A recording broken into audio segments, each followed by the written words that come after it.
Hey, so welcome to our beginners massage techniques, and in this segment I'm going to cover effleurage and petrissage to begin with.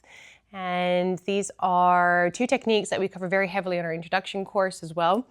And I find that they're also techniques, especially effleurage, makes up a majority of my work. It's a fantastic technique. It's a technique that allows you to palpate. It introduces touch to your client.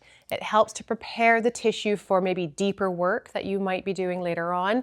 It's also a really good connecting technique, and also allows you as a therapist to give you a moment to breathe and go, okay, what am I going to think this through and what am I going to do next? And then you have petrissage, which is a technique that's a little bit deeper, but it sits alongside effleurage, but it helps to sort of slightly different, it picking up the tissue. And I'll show you what I mean by that in a minute. All right, so we're gonna work with Alina's posterior leg here, so her calf and her hamstrings.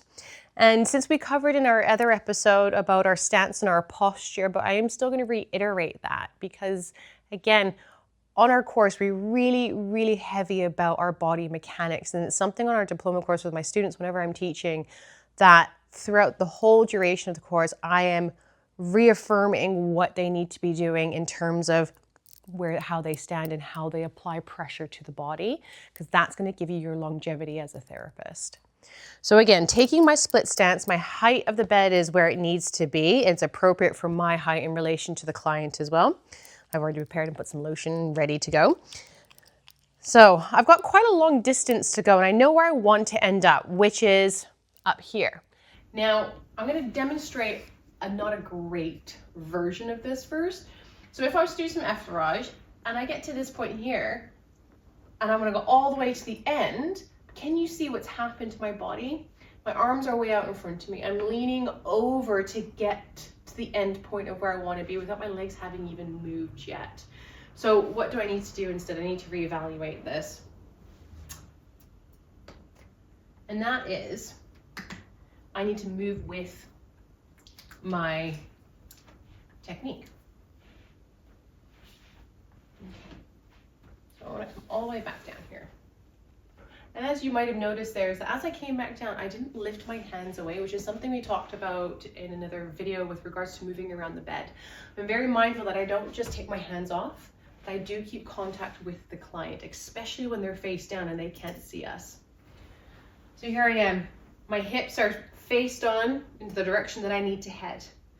I'm taking up my depth with my hands through my legs and my body weight. So from here, as I start, as you can notice, I'm going to start to run out of space here without moving my legs. So I need to just take a gentle little shuffle, being mindful of the back of the knee joint. So I'm going to release my pressure ever so slightly from there, and then take my depth back up again as I get into the hamstrings. I'm going to keep pushing with my back leg, bending through my front knee to go all the way through to the top of the hamstrings. And I come all the way back to the beginning. And again, push with my back leg, slow it right down. Just take your time until you get all of these nuances connected with each other. I might even go the opposite way actually, but you can. So I might turn myself around here, and I'm going to swap my hands. So I can go the opposite direction. That's where I started. Good. Here we are. Now from here, we're going to look at a little bit of petrissage. And for petrissage, I'm actually going to come around the other side of the bed for the purposes of demonstrating to show you guys how this might look. Now, what I'm looking for in my petrissage though, with working with her limbs, my stance is no longer a split stance. It now becomes almost like a bit of a squat or goddess squat stance, however you want to liken it.